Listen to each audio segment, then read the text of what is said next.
Echo around the world. Can Western societies reach an accommodation with people who are so fanatical?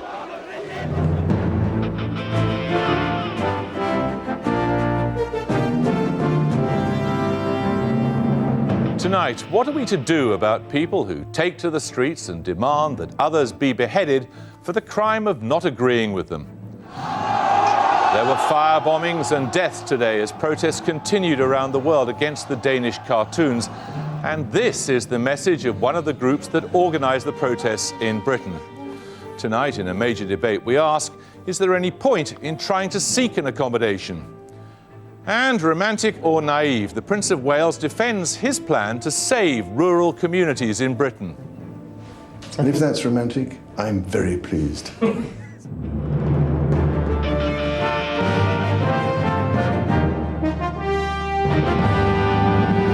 Good evening. The young man who dressed as a suicide bomber to protest at the Danish cartoons apologised today. He said his behaviour was even more offensive than the original cartoons. Politicians have wondered why the police apparently allowed demonstrators to incite murder. For their part, they say they'll now investigate and decide whether to mount any prosecutions. In a moment, we'll ask our guests how we've got to a stage where such protests are possible on the streets of Britain, and what impact they have on people's perceptions of Islam. First tonight, Richard Watson reports on who's behind the British protests. Freedom, go to hell! Freedom, go to hell! Freedom, go to hell! Freedom, go to hell! Freedom, go to hell! Newsnight, go to hell! Newsnight, go to hell! These were the scenes on Thursday evening when word got out that BBC Newsnight was going to show a couple of images of the controversial cartoons as part of a wider debate about the controversy. Around 20 demonstrators assembled outside TV Centre. Despite chanting calling for the BBC to be bombed and even for some named journalists to be assassinated, the police were content to watch.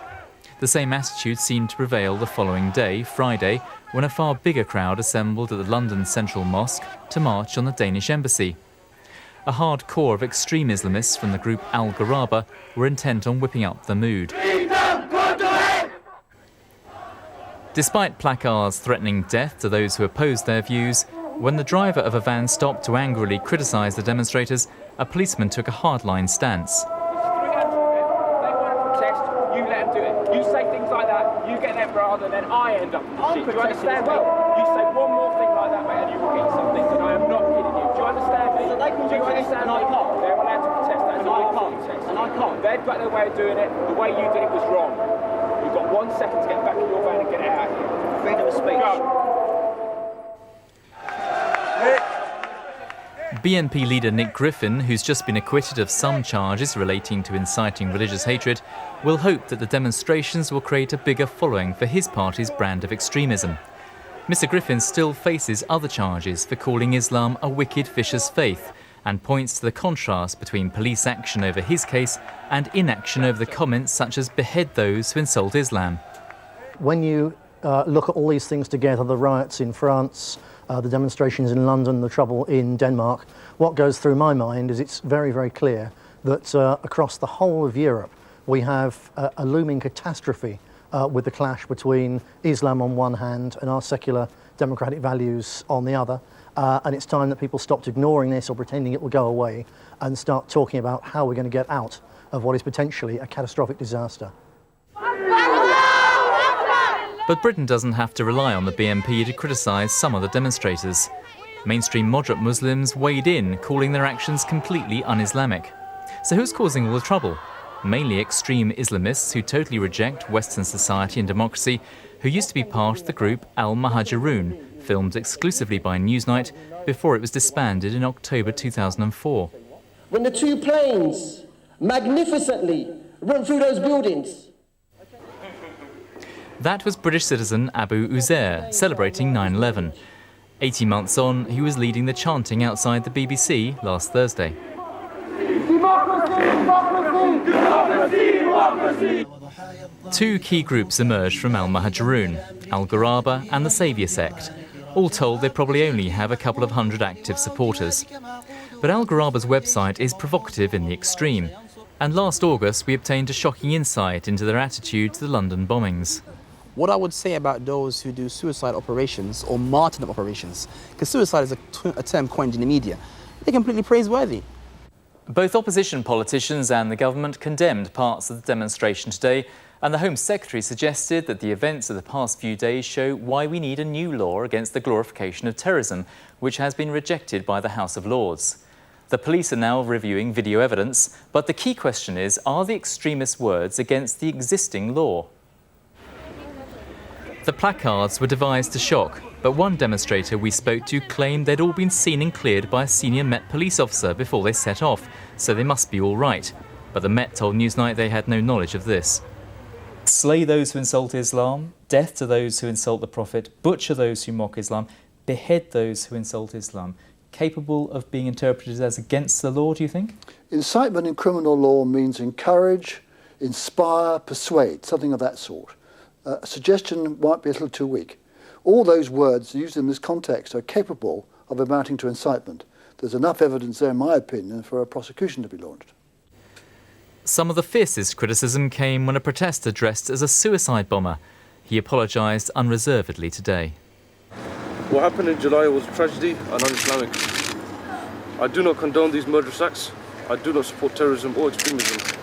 With your blood, with your blood! The words of the extreme Islamists in the end only served to deflect attention from anger at the original cartoons and their republication in some European newspapers. This point was not lost on the radical intellectual movement for the creation of a global Islamic state, which was partly responsible for organising the protests in the first place. We condemn, him dressing like that or any other acts which are irresponsible, as in those slogans. And what we want people to remember and to not, leave is the fact that the original provocation, the publication of these cartoons depicting the Prophet as a terrorist. When Newsnight pointed out that placard carriers could have broken the law, one Al-Ghuraba supporter told me, democracy is hypocrisy and the law can go to hell. The argument now coming into sharp focus pivots around the radicals' contempt for democracy and their uncompromising belief in the primacy of Islamic law and the protection of free speech and personal liberty, which defines society in the West. Well, joining us now is Anjem Chaudhry from Al-Ghuraba, an organisation that helped organise Friday's demonstration, the academic Tariq Ramadan, who's advised the Home Office on Muslim issues, Humera from a Muslim women's group. We're joined from Leeds by Sayeeda Warsi, the Vice Chair of the Conservative Party. The Labour MP and Crier is here in the studio, as is Roger Natman, the leader of UKIP. Mr Chaudhry, presumably you think there can be some accommodation, providing we all do as you want us to do.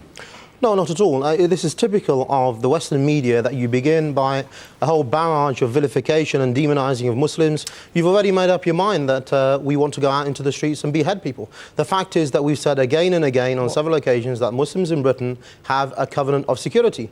We live in peace with the host community. We are not allowed to target people here as far as their lives. In that case, why are you talking about beheading people on placards? Why is your website talking about glorifying terrorism? What's the point of having a guest on your show if you don't let me finish a sentence?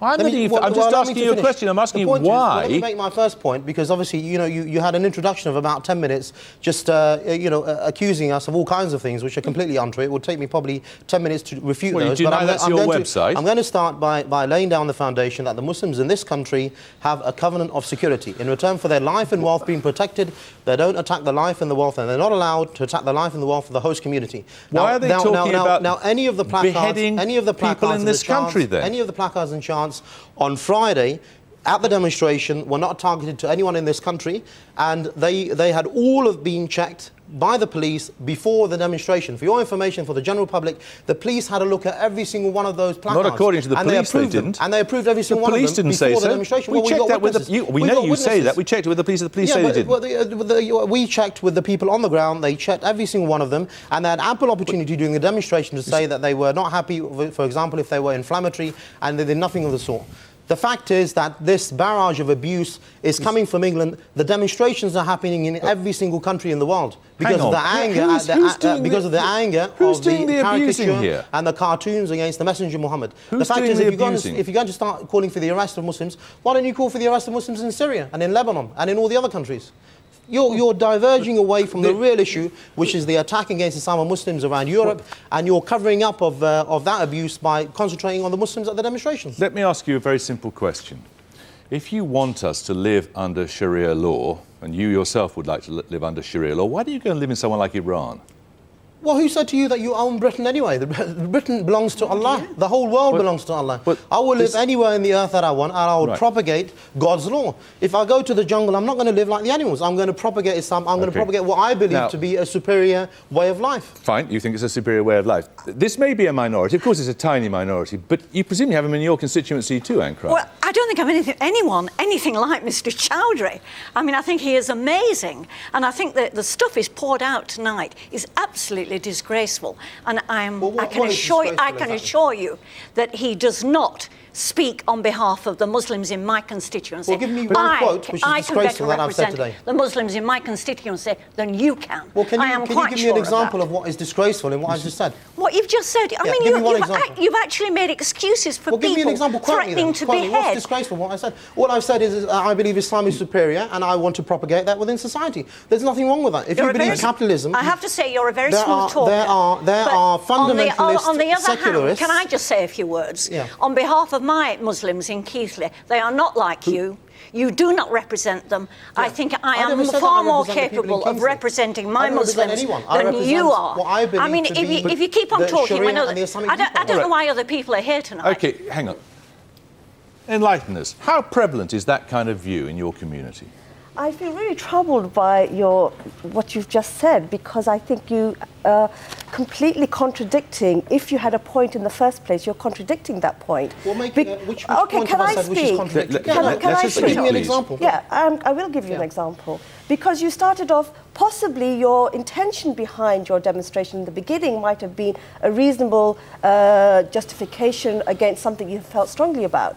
But the whole manner and method of your demonstration completely negates any possible possibility that anybody could see with reason an argument that you may have. And I think what you've done, in fact, is quite the opposite. You have done exactly the same thing that those cartoonists have done, is that you have demonized the name of Islam. You have rubbished. You have rubbished the name of Islam as far as the entire world is concerned. You've taken back the work that people have been doing on the ground to take forward British Islam. You've taken it back another 10 years. There's no such thing as British Islam. There's Islam. You have your opinion. Okay. There's Islam. Maybe you have British Islam, but we just have Islam. The Prophet never said that there's British Islam and Bengali Islam. I'm sorry. If you're following the Sunnah like you say, please don't interrupt. Because but if you're talking I can't remember the Prophet ever interrupting when somebody's speaking. So please, act according to your morals, So I think that you have defeated the entire effort that people make. And you are not. You are 100 people. Can I deal with that point? 100 people. She's making her point. No, but obviously we'll come back to you in a moment. I want to hear one other point of view. Sayeeda Warsi, how prevalent is this sort of view in your community? I think today, hopefully, Jeremy, we were going to have a very serious debate about whether there is any conflict between Islam and Europe. That's why we need to establish how prevalent this view is. And I think that we need to focus on what has been so positive over the last few days. I think we need to focus on the way that the British media have been responsible. I think we need to focus on how the majority of British Muslims have reacted in a responsible and peaceful manner. And I think it is a shame that we had some fringe element on Friday with those placards, and it is a shame that we have Mr. Chaudhry on programmes like yourselves. Okay. I think that... Well, he's behind some of the protests. That's why he's here. Wait a second. This is typical of the media, that you bring someone obviously not practicing. She's not wearing the khimar and jilbab. You got somebody here without a beard. You got somebody there. Anybody else you want to insult while you're here? If you want people to represent Islam, then why don't you get practicing Muslims? You got people here, they're not practicing. She's not entitled to speak. Is that right? No, but the fact is that if you want someone to represent Islam, they should not be hypocrites. Is she not entitled to speak? No, but they should not be hypocrites. Right, you've got someone here representing an Islamic viewpoint. They're obviously not practicing. Right, thank you very much. Tariq Ramadan. Would you at least accept that there has been a noticeable absence of other kinds of leadership during what's been a really charged kind of time?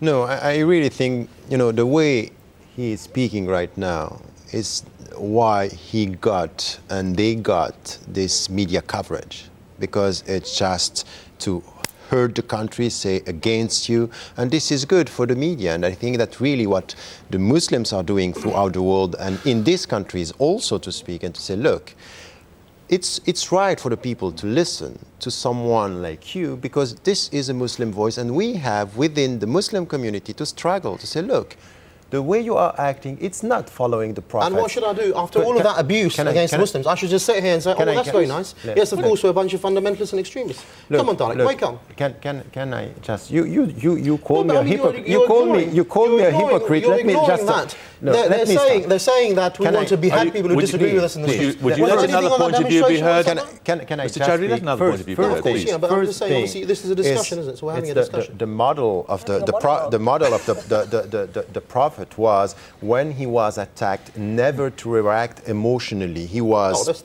he was not like this. Should be read when he used to address people publicly. No, not what he was attacked. So, Tariq, for your information, one-to-one dawah is different from public dawah. When he used to address publicly, he used to address them differently. What is important is to understand that we need this intra-community debate, and it's very difficult. At the same time, the reality of it is that it's not today a clash between the Western values and the Muslim values. Is within each, civilization, so to say, there is something which is happening now. You have in the Western societies people understanding that in the name of freedom of speech, you have to just be reasonable in the way you speak, because you are dealing with people with a specific sensitivity. On the other side, you have Muslims saying, look, we have common values, let us come together. Right. But don't be obsessed by the people who are... Natman, how do you think we've got into this position? 30 years of political correctness, I suggest, leading to double standards on a grand scale. Schools can't have nativity plays. You can't have a private ceremony anywhere near the cenotaph. Christmas is suddenly a winter celebration. On the other hand, we have this sort of thing, kill, behead, all the other... I don't understand cause and effect there. How has one caused the other? I'm merely saying that what is really causing the trouble from majority British opinion is the double standards. That on the one hand we have the police arresting people near the cenotaph for a private ceremony, and schools not allowed nativity plays. On the other hand, we see people advising others to kill and behead, and no action being taken. Is it any wonder the average Brit now is getting a bit fed up with all this? Ankara, from where you sit, do you think multiculturalism has failed? No, I don't think it's failed. Multiculturalism is a statement of fact. It's where we are now. And, I think it's wonderful that we have 3 women here, and we're not covering our faces, we're dressing as we wish to, and we're able to speak because we're intelligent, forceful women. And the young lady from Dewsbury, she actually stood in the general election against the Labour candidate in... I wish that man would shut up, really. You are rude. Why are we having a discussion if I'm going to shut up? Because we're trying to make some progress here. We're currently discussing multiculturalism. Can we stop the abuse against Islam and Muslims? And then no one is abusing Muslims. Yes, you just said that people are not covering our intelligence. We are not covering our faces. She did not say that. That's a very interesting distortion of what she said. What she actually said was there were 3 intelligent women sitting here who were not wearing face coverings. And the point was that people who are not covering generally are intelligent and forceful. What I'm trying to say is the young lady from Dewsbury actually participated in the democratic process. She stood as a Conservative candidate. May disagree with her politics, but at least I fight for her right to actually appear without being covered, and her ability to talk to us. I want to hear from you, Sayeeda Warsi. What do we need to do to try to improve understanding between these communities? I think we need to engage in dialogue. I think we need to have, even if it is people like Mr. Chaudhry being allowed to vent their frustration initially. I think that if you saw some of the placards, I thought they were very interesting. It said, we want to engage in debate, we want to engage in dialogue, we just don't want to be insulted. And I can say that I am a practicing Muslim, and I felt that where this whole thing started from with the Danish cartoons, I felt that those cartoons were offensive and that it was gratuitous. There was no need for them. I saw no humour value in them. And they actually attacked at the very heart of what is so crucial and so sacred to the Muslim faith. And therefore we were right, and politicians in this country were right to come out and condemn and criticise them, just as they were right to come out and condemn and criticise the offensive placards. And I'm confident that in Britain, the middle ground, the people who are prepared to engage in dialogue and live alongside each other with shared values and a sense of shared identity, that they will prevail. Of course we will have extremists. We heard Nick Griffin earlier. I think people like Nick Griffin, and unfortunately people like Abu Abu Hamza and Omar Bakri, I say they're all the same. They're peas in one pod. They all preach hate, they all divide societies, and they all peddle their own agendas. And I think that the best thing for all of them would be to stop abusing our flag and to get off our island. To get off our island. To get off our island? You'd deport them, would you? Oh, I think and that's not an extremist view, eh? I actually that's very reasonable. That's very moderate. I Excellent. actually believe. So where should we go and live? In the North Sea, perhaps, or in the Atlantic Ocean? Mr. Chaudhry, will you allow party me did to she stand speak? for? Was it the Conservatives or the National Front? I actually believe that people who create, unrest and people who preach hate and people who divide our societies. Just be quiet, will you please? Let her speak. People who divide our societies and create unrest will, I am glad, be shunned by the majority of the British people. OK, so the difference is that 5 or 10 years ago, 20 or 30 people standing out on the street with placards even of this vehemence would not have been taken seriously. They are taken seriously now. And that says something about the leadership of the community, doesn't it? I think what it really distresses me about all of this is that there are some within the Muslim community who have realised that there's mileage in that kind of venom, right? That unfortunately terrorism has proved that it gets people talking, right? And what we have to learn as a country is that we need to start talking before there is a crisis. And I think what really troubles me also is that there's a phenomenal amount of good work happening on the ground, which doesn't materialise into any political gain, because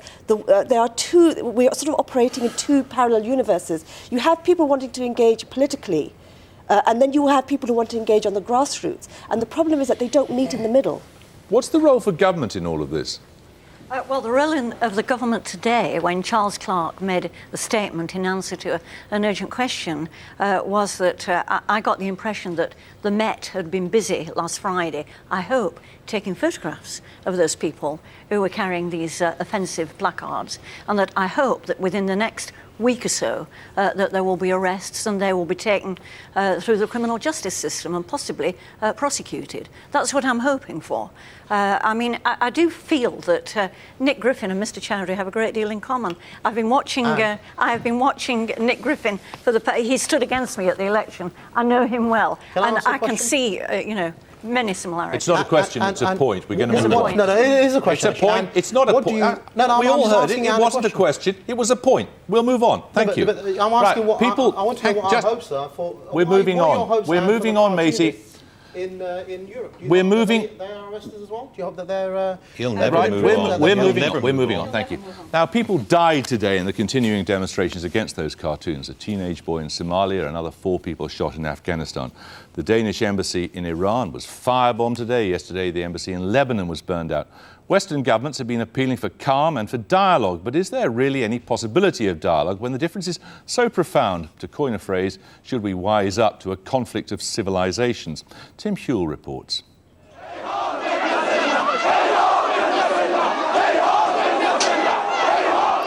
A spontaneous combustion of anger, or a fire fuelled by states and militant groups bent on confrontation? Is the world witnessing the long-predicted clash of civilizations between Islam and the West, or merely an attempt to provoke one? Today in Afghanistan, 3 people were shot dead during protests in several towns against the offending cartoons. In Iran, students linked to a hardline militia firebombed the Danish embassy, and the government suspended trade with Denmark. In Lebanon, senior politicians claimed yesterday's attack on the Danish embassy in Beirut was provoked by pro-Syrian saboteurs. And the Syrian government also stands accused by the United States of supporting Saturday's storming of the Danish and Norwegian embassies in Damascus. There are powerful Islamic voices now trying to put out the flames. The Iraqi Shia leader, Ayatollah al-Sistani, denounced the Danish pictures, but said some Muslims were darkening Islam's image. The Organisation of the Islamic Conference, which represents 57 states, has condemned overreactions to the cartoons. But others have reinforced the anger, including today the Iranian President Mahmoud Ahmadinejad. In comments reported by the Iranian news agency, he said the publishers of the cartoons were prisoners of Zionist vampires. Meanwhile, in Lebanon, the militant organisation Hezbollah has called for escalating protests. The Hamas leader in Gaza has spoken of a global confrontation, with Europe to blame. And in Denmark, the government's claimed that radical Muslim imams there have been speaking with two tongues, supporting a boycott in interviews with Arabic channels, though they've opposed it and called for calm on Western TV. I pray to God that no violence would escalate against any Danish citizen, Norwegian citizen, French citizen, anywhere. Abu Laban's at the centre of a storm in Denmark after he led a group to the Middle East last November, a month after the publication of the cartoons, to internationalise the issue. He took not just the original drawings, but also even more shocking ones that were never published, including one of the Prophet with a pig's head. He insists they made clear which were which, but the damage may have been done. However objectionable the cartoons, there's no doubt the anger, so long after the original offence, plays into the hands of some Muslim groups who want to further their own agendas. There's no doubt either that some governments in the Islamic world are interested in uniting their peoples against outside enemies. But the controversy's also been exploited by those in the West who question the very place of Islam in Europe. And that's why many Muslims believe the repeated publication of the cartoons reflects Islamophobia more than any commitment to free speech. One group based in Belgium, the Arab European League, says it's hitting back with this drawing of Anne Frank in bed with Hitler, supposedly a way of emphasising that Europe too has its taboos. It's another reaction that many will condemn, but that'll help convince some how deep the gulf in understanding between the two cultures now is. Well, Tariq Ramadan is still here, and we're joined also by Nazanin Ansari from a London-based Iranian newspaper. From Holland, we're joined by Sibran Boumer, a Dutch Christian Democrat, and from Belgium by Diab Abu Jaja, whose organisation published the cartoons of Anne Frank you saw in that report. Mr. Jaja, can you tell us how publishing cartoons of Anne Frank in bed with Adolf Hitler improves international understanding? Well, of course, our intention wasn't to improve or to worsen international understanding. I don't think we have such an impact anyway. We don't have illusions on that. Our intention was actually to open a debate on the freedom of speech in Belgium and in the Netherlands where we are operating. And even though we do not really make any serious statement with that, but we've heard everywhere lectures that Muslims should be more tolerant towards satire and towards cartoons and towards actually the fact that we can laugh with everything. And that Europe is already at that stage. And we want just to stress that Europe is not at that stage. Europe has also its holy cows, even though they are not of a religious nature. However, they are there and existing. And I think it is healthy to open a debate on that freedom of speech and not only to focus on the theological aspects of the issue. Right. Nazanin Ansari, how much do you think that this matter is being exploited by governments? Definitely, it's being exploited by the government in Iran. If you look at the websites of the Iranian news agencies, you don't see any mention of the nuclear dossier or the nuclear crisis. It's all about the caricatures, and also about this caricature of Anne Frank and Hitler. As a woman, I'm offended, but that doesn't mean that I should take up arms and break down your television set or break down your window, because I think it's very sexually oriented. Sibran Boumer, can you just tell us what, from your experience, we seem to have seen from across some distance, a huge change in your country in how you deal with these questions of interfaith understanding, misunderstanding, animosity and the rest of it. What's the change been in Holland? Well, it definitely is. The debate has changed in the nature from the debate we had before 2002 and the Pim Fortuyn emergence and the period we're in now. I think the debate is more tense, it is more hard, but still the debate is about freedom of speech and how to react and how to respond when somebody feels insulted. And I think that still the major opinion is that rule of law prevails and that our democracy is well able to cope with somebody who feels insulted by cartoons or whatever, to go to court and not go to the streets and violence.